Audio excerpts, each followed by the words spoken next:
Pada episode sebelumnya, Kafka berhasil datang tepat waktu untuk menyelamatkan Kikoru Shinomiya. Sementara itu, Kapten Ashiromina merasa masih banyak misteri yang belum terpecahkan dari Kaiju setelah insiden di ujian masuk pasukan pertahanan.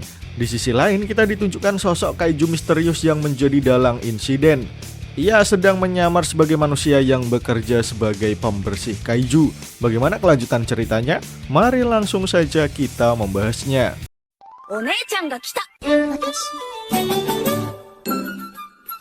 Kita kembali ditunjukkan momen ketika Kafka mengucapkan terima kasih kepada Ichikawa karena berkat juniornya tersebut yang terus mendorongnya, ia bisa menyelesaikan ujian akhir. Namun saat ini Kafka kembali ke setelan pabrik karena ia menjerit seperti orang tidak normal. Semua itu karena ia ketakutan setengah mati akan semua yang terjadi di ujian akhir. Kafka malah menyalahkan Ichikawa karena dia jadi gugup berkat dorongannya. Sementara Ichikawa memarahi balik seniornya karena saat ini kondisinya yang tidak stabil. Namun kita kesampingkan dulu ocehan tak jelas dari Kafka, karena hari ini adalah hari pengumuman kelulusan pasukan pertahanan. Seseorang membawa sebuah amplop yang berisi pengumuman hasil bagi Kafka dan juga Ichikawa. Di sana Kafka dan Ichikawa saling menatap amplop tersebut dengan sangat serius. Mereka kompak akan membuka amplop tersebut secara bersamaan dalam hitungan ketiga. Dalam hatinya, Kafka sudah bertekad, entah mau tertawa atau menangis, sekaranglah saatnya. Ini adalah pertaruhannya. Apakah jalan yang ia pilih akan membawanya berdiri di samping Mina? Kemudian saat amplop tersebut dibuka, sorot mata Kafka menunjukkan keterkejutan. Namun kita belum mengetahui apa hasil pengumumannya. Setelah itu kita langsung ditunjukkan presentasi penerimaan sertifikat yang diwakilkan oleh peserta terbaik yang lulus tahun ini, yakni Kikoru Shinomiya. Dengan tersenyum dan berbangga hati, Kikoru menerimanya. Di atas mimbar, Kapten Ashiromina menobatkan 27 anggota baru sebagai bagian dari pasukan pertahanan. Lalu, Kikoru yang mewakili 27 anggota lainnya bersumpah untuk bertempur walau nyawa menjadi taruhannya. Di sana, Kapten Ashiro memuji kemampuan Kikoru yang sangat membantu pada saat insiden setelah ujian akhir. Karena berkat Kikoru, tak ada yang menjadi korban di ujian tersebut. Oleh karena itu, Mina berterima kasih kepadanya. Dalam hati, Kikoru menjawab bahwa bukan dialah yang mengalahkan Kaiju utama, melainkan Kafka Hibino. Seharusnya ucapan Ashiromina tadi diberikan kepada Kafka. Namun Kikoru sendiri bertanya-tanya, kenapa Kafka Hibino yang mempunyai kekuatan misterius tak ada di ruangan tersebut? Dalam hatinya, Kikoru menilai dari semua orang, Kafka lah yang datang menolong. Bahkan ia sampai mengkhawatirkannya. Hal tersebut membuat Kikoru sendiri sampai merasa malu. Ia masih punya urusan yang belum beres dengan Kafka, karena ia masih harus bertanya mengenai wujud Kaijunya. Ia tak akan memaafkan Kafka jika tiba-tiba dia menghilang begitu saja. Namun tak lama kemudian Kafka Hibino muncul dengan ekspresi kocaknya dari pintu aula. Tanpa rasa sungkan, ia menyelonong masuk dan meminta maaf karena telat menghadiri upacara penerimaan. Sontak saja semua mata tertuju padanya, baik Kikoru, Ashiromina, dan juga Ichikawa. Lalu kita ditunjukkan momen ketika pasukan pertahanan sedang bermusyawarah memutuskan anggota yang lulus. Kala itu mereka menyarankan jika Kafka Hibino gagal. Itu semua karena dia mendapatkan nilai terendah di tes fisik dan kompabilitasnya 0 dengan baju khusus. Oleh karena itu kemampuannya tak bisa ditolong lagi. Kapten Ashiromina juga tidak memberikan sanggahan apapun tentang fakta tersebut. Namun tiba-tiba dengan senyuman di wajahnya, Hoshina mengangkat tangan dan mengatakan jika dia akan menerima Kafka Hibino. Dia menilai meskipun nilai Kafka di bawah rata-rata dan dia juga gagal sebagai pasukan pertahanan. Namun saat ujian akhir di pertarungan nyata, Hoshina melihat sesuatu pada diri Kafka yang spesial. Terlebih lagi, Hoshina sangat suka melihat Kafka menjalankan peran sebagai seksi komedi dengan sangat baik. Meski Hoshina tak tahu apakah Kafka bisa menjadi anggota pasukan resmi, namun ia yakin akan melatihnya sebagai kadet di dalam peletonnya. Melihat kehadiran Kafka di upacara penerimaan, Kikoru sudah menduga akan hal tersebut. Izumo juga tersenyum melihat kelolosan Kafka. Kini pandangan tertuju pada Ashiromina dan juga Kafka Hibino. Akhirnya setelah gagal selama bertahun-tahun, pada kesempatan terakhirnya Kafka berhasil bergabung ke pasukan pertahanan. Kemudian Kapten Ashiro Mina diberikan kesempatan untuk berpidato kepada para anggota baru. Di sana Mina menyampaikan bahwa jumlah serangan dan kekuatan kaiju telah meningkat beberapa tahun ini. Selain itu, ada juga kasus misterius di mana kaiju yang sudah mati bisa bangkit kembali. Oleh karena itu, pertempuran yang berbahaya dipastikan akan terus berlanjut. Beberapa bahkan mungkin akan tewas dalam misi pertamanya. Oleh sebab itu, Mina tak bisa menjamin nyawa mereka semua. Akan tetapi dengan mantap Ashiro Mina meminta untuk meminjam kekuatan mereka semua. Dan dia bersumpah untuk memimpin mereka dan menjadi pedang serta perisai mereka di pertempuran nyata. Mendengar semua pidato Mina membuat Kafka menjadi sangat bersemangat. Secara tidak sadar, ia berteriak di sana, "Mina, tak lama lagi aku akan di sana di sampingmu." Kafka berteriak seperti itu di tengah upacara resmi pasukan pertahanan. Hal tersebut membuat semua orang terperangah karena itu menunjukkan ketidaksopanan dan ketidakhormatan pada sang kapten. Semua anggota baru menegur Kafka karena telah berani memanggil Kapten Ashiro tanpa sapaan kehormatan.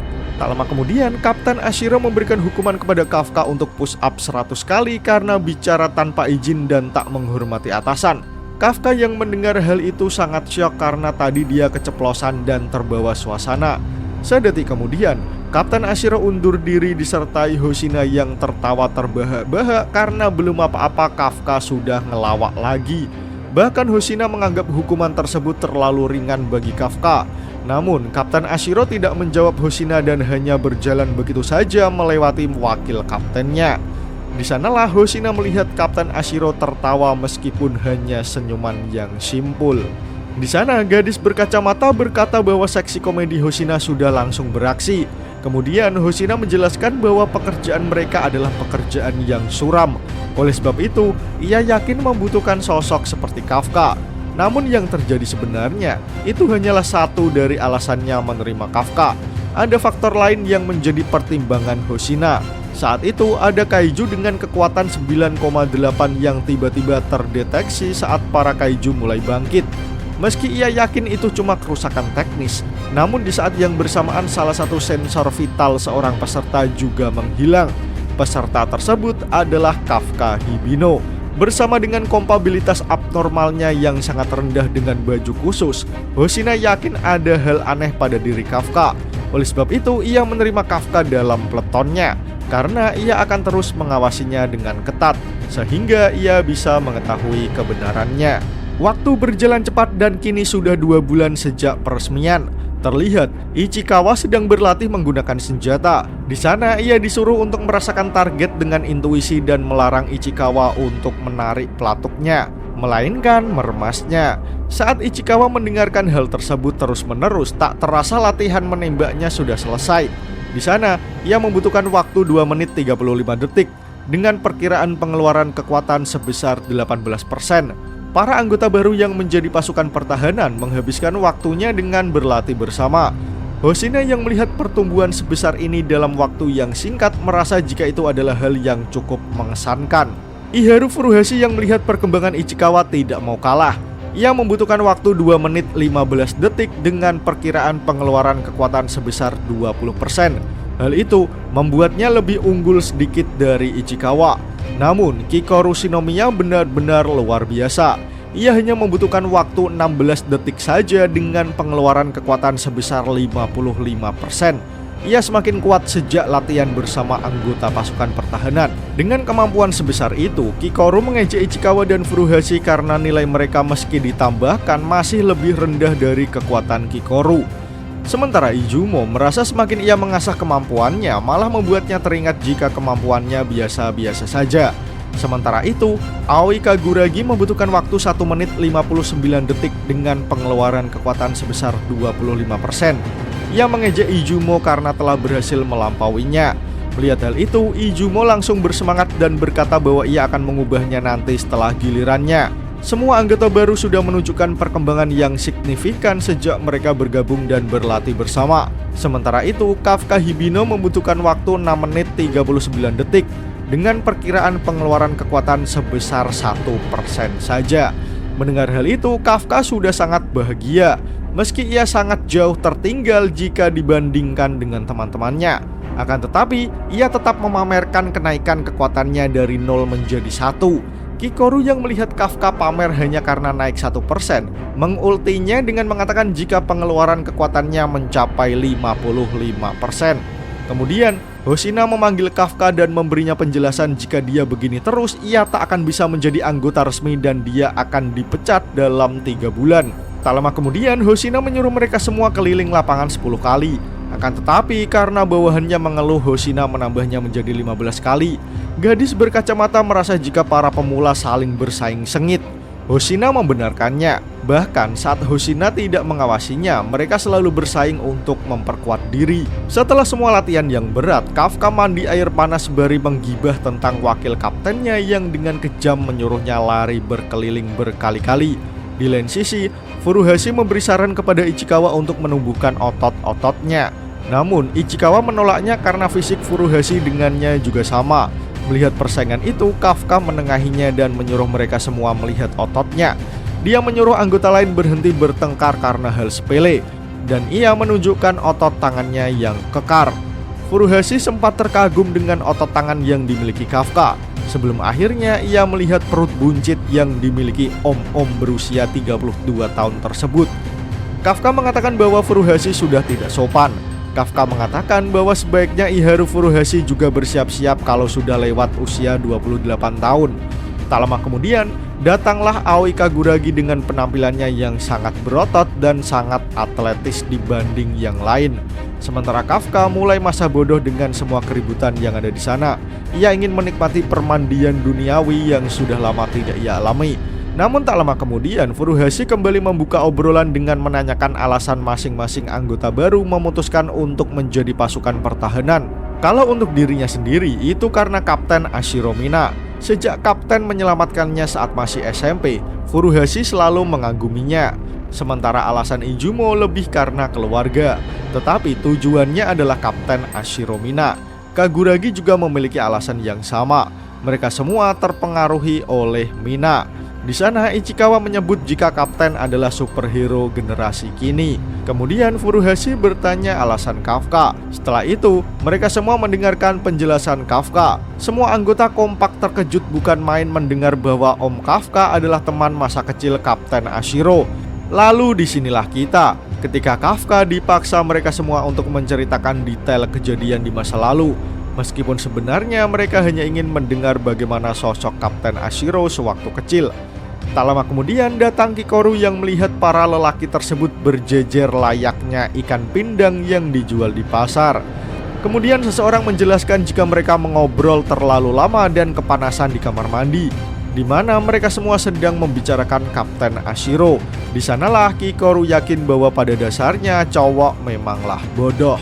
Kemudian saat semua anggota baru sudah tidur beristirahat, Kafka yang mengantuk masih membaca beberapa buku yang tersedia. Ia teringat perkataan Hoshina yang akan memecatnya jika tidak berubah. Tak lama kemudian Hoshina benar-benar muncul di sana. Ia menegur Kafka meskipun ia punya semangat yang bagus, tapi tidur juga bagian dari pekerjaan. Namun Kafka menjawab bahwa ia berusaha supaya tidak dipecat di sini. Hoshina pun bertanya apa itu demi Kapten Ashiro. Kafka lalu terkejut dari mana Hoshina mengetahuinya. Lalu Hoshina menjawab jika ia tahu karena Kafka membicarakannya di kamar mandi, dan semua pembicaraan di asrama pasti akan ia dengar. Kafka membenarkannya bahwa ia ingin bertarung di sisinya.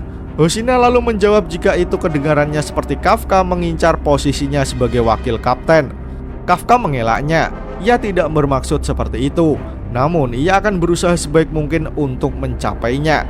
Hoshina tersenyum ke arah Kafka. Kemudian ia berkata bahwa Kafka memiliki waktu 2 jam di sana. Setelah selesai, ia menyuruh Kafka untuk memastikan sudah mematikan lampu dan mengunci pintunya.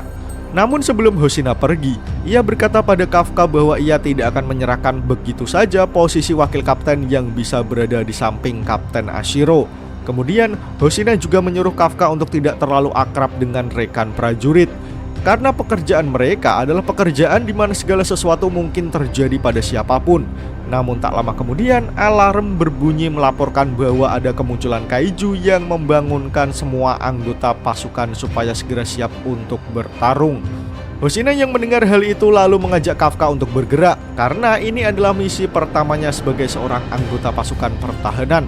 Mau sebanyak apapun belajar teori, itu hanya akan berarti saat digunakan dalam pertempuran nyata. Namun sialnya, chapter pun berakhir. Nah, bagaimana menurut kalian teman-teman? Semoga episode ini dapat menghibur kalian semua ya. Akhir kata, terima kasih sudah menonton video ini hingga akhir. Sampai jumpa di episode selanjutnya.